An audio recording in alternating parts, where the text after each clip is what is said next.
Now we're going to use some graphics, like for example a logo. It actually takes the same process as importing a video or audio file.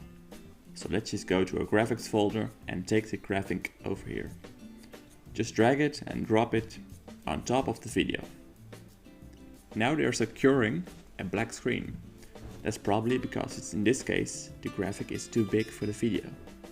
So we're going to scale the graphic down. In order to do that, select the graphic by pressing V or taking the first selection tool from the toolbar. Then go to Effect Control. If you don't see the Effect Control window, just go to Window and search and press on Effect Control.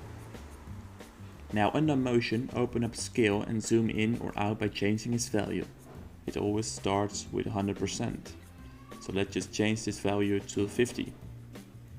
That seems to be the case. It's still too big, so I'm just going to change it to 20%. No, it should be 10%. Perfect.